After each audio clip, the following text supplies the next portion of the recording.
পুজোয় নিজেকে আরো সুন্দর ও আকর্ষণীয় করে তুলুন বঙ্গশ্রীর সাথে। আমাদের কাছে আপনি পাবেন লেডিস ও জেন্টস ওয়্যারের এক্সক্লুসিভ কালেকশন। তাই আর দেরি না করে চলে আসুন আমাদের ঠিকানায়, এনএস রোড, সমবায় ভবন, কালিয়াগঞ্জ। আপনি কি একজন বই প্রেমী, কিংবা আপনি কি বই পড়তে ভালোবাসেন কিন্তু আপনার পছন্দ মতো বই কোথা থেকে ক্রয় করবেন ভাবছেন? এখন আপনার এলাকায় মীরা পুস্তকালয়ে আপনি পেয়ে যাবেন সমস্ত ধরনের বই। যেমন এখানে পাবেন স্কুল কলেজের পাঠ্যপুস্তক, বিভিন্ন চাকরির পরীক্ষার বই, এছাড়া ধর্মগ্রন্থ, শিক্ষামূলক সামগ্রী, অফিস স্টেশনারি, ড্রয়িং সামগ্রী এবং খেলাধুলার সরঞ্জাম মীরা পুস্তকালয় থেকে ক্রয় করতে পারবেন। তাহলে আজই যোগাযোগ করুন আমাদের ঠিকানায়, সুকান্ত মোড়, কালিয়াগঞ্জ, উত্তর দিনাজপুর। যোগাযোগের জন্য নম্বর 8945933128।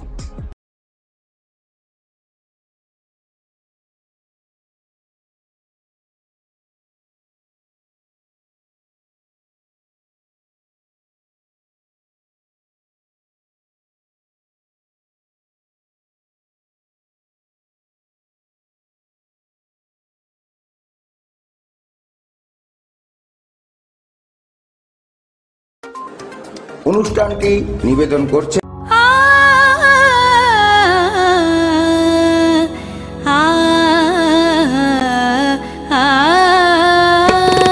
স্নিগ্ধতার পরশে ঝলমলে আলোয় মেখে শুভমঙ্গল উৎসবে সাজবে আজ বধূ বেশে। বধূ কোন আলো লাগলো শিবম, প্রতি মুহূর্তের উৎসবের গয়না।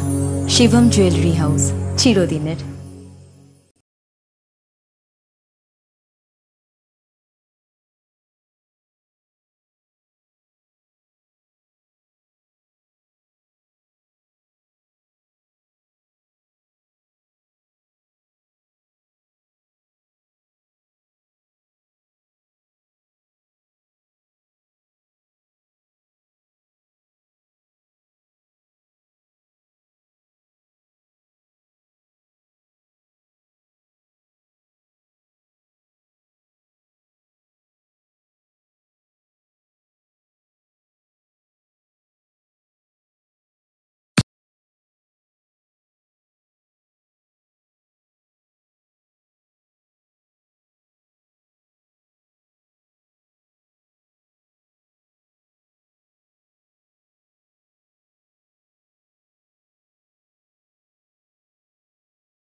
নমস্কার, বর্তমান কথায় আপনাদের সকলকে স্বাগত।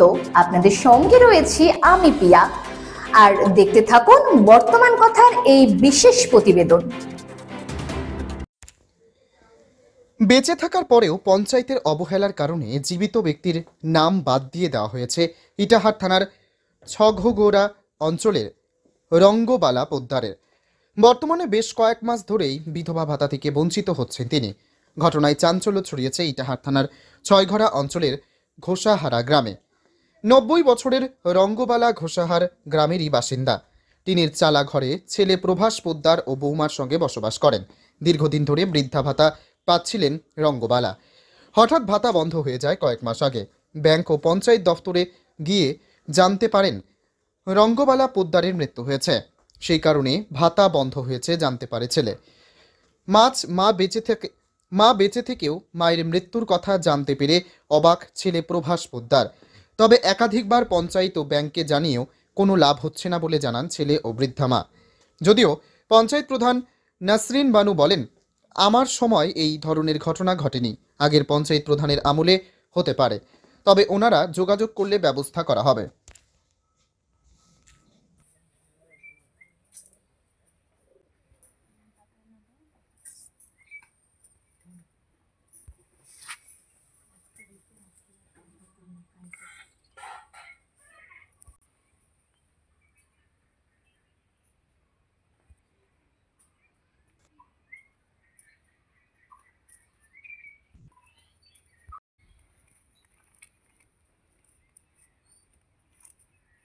করে যায় যে দেখেন অবস্থা, আসার অর্ডার আছে অবশ্য। থাক নামটা বলেন। জোরে হ্যাঁ, মোবাইলের দিয়ে তাকান। আপনার ভাতা পান? হ্যাঁ, জোরে কথা বলেন। পাচ্ছেন না? আচ্ছা, কথা বলেন, পাচ্ছেন না কেন? বন্ধ হয়ে গেল? ওই অনেকদিন যাওয়া হয় না, 5-6 মাস যাওয়া হয় না। কি বলছে যে মারা গেছে কথা হয়নি, অন্ত বন্ধ করে দিছে। জানেন কেরাম আপনি মারা গেছেন বলছে, সেই কারণে বন্ধ হয়ে গেছে? জানা যাইতেছে না, কেরা তো বলছে। কি বলছে? লোক নাই, মারা গেছে। আপনি মারা গেছেন? 5-6 মাস পরে ব্যাংকে যাওয়া হয়েছে তো, ব্যাংকে টাকা নাই। আবারও গেলাম, আজ বললেন না, মরা খবর হচ্ছে আর এখানে টাকা উঠবে। ইতিহাস যাওয়া হইতেছে। কিসের টাকা পাতেন? ওই তো বেকার ভাতা। আর পাচ্ছেন না? না। কতদিন হলো? এই তো 2 বছর কাছাকাছি হয়ে গেল। এমনি ঘর টর পাইছেন? না। কোথায়? এটা কোন ঘর? এটা তোমার ছেলের ঘর, ও সবের আবার ওই কোনা ঘর। আপনি ঘর পাইছেন? আপনি ঘর পাননি? না। আপনার বয়স কত হলো? বইতে তো আছে 150 বছর। আপনার কি হয়? আমার মা হয়। আপনার নাম? আমার নাম প্রভাস পোদ্দার। মানে কি আপনার মায়ের ভাতাটা বন্ধ হয়েছে, পাচ্ছে না কেন, কি বলছে? অনেকদিন হলো আমার মা অসুস্থ হওয়ার পরে তারপরে একটা রব উঠে গেল যে মরে গেছে বলে, মানে ব্যাংকে গেল, ব্যাংকের ওই ম্যানেজারও বলছে যে আপনি মারা গেছেন, এরকম একটা সংবাদ শুনেতে এগুলো বন্ধ হয়ে গেছে। অঞ্চলে যাওয়া হলো, বলছে যে আমরা দেখি। তারপরে কাগজপাতি দেওয়া হলো, মেম্বারের কাছে দেওয়া হয়েছে, অঞ্চলে দেওয়া হয়েছে, বলছে যে ঠিক আছে আমরা দেখছি। দেখতে দেখতে এই যে 2 বছর কেটে গেল, ভাতা পাচ্ছে না। না, ভাতা পাচ্ছে না। মানে যেখানে যাচ্ছেন বলছে মারা গেছে? না, যেখানে যাচ্ছে তো ওই রকম কথা বলছে। কই কি বলছে? মারা গেছে। আপনার মা মারা গেছে? হ্যাঁ, আমি বলছি না, আমার মা মারা যায় নাই, অসুস্থ ছিল, এখন ভালো হয়েছে। এটাই। এমনি সরকারি সাহায্য পায় আপনার মা? না, এইরকম কোনো সরকারি সাহায্য পায় না। বয়স কত হলো তাও? বয়স এই 90-95 মধ্যে আছে, বা 80। তো মহিলা ওর ভাতাটা কেটে গেছে অনেক কয় মাস হলো। ওই যখন যাচ্ছে পঞ্চায়েতে বা ব্যাংকে, ওকে মৃত বলে ঘোষণা বলছে, অথচ ও জীবিত আছে। কি বলবেন? ঠিকই আছে, জীবিত আছে তো, আমার আমলে তো হয়নি, আমি জানি না, কিন্তু এখন যেহেতু জীবিত আছে, গেলে আমি করে দিয়েছি। দেওয়া হয় পঞ্চায়েত থেকে না ব্যাংক থেকে? ওটা এখন কোনো সমস্যার কারণে হয়তো কেটে গেছে, কিন্তু সেটা দেখে আমি করে দেওয়ার চেষ্টা করব। আপনি পরিবারের পাশে থাকে ব্যবস্থা করবেন? হ্যাঁ, অবশ্যই। আমাদের এই বিশেষ প্রতিবেদন এখানেই শেষ করছি। কেমন লাগলো অবশ্যই আমাদের কমেন্ট করুন এবং লাইক, শেয়ার এবং সাবস্ক্রাইব করতে কিন্তু ভুলবেন না। দেখতে থাকুন বর্তমানের কথা।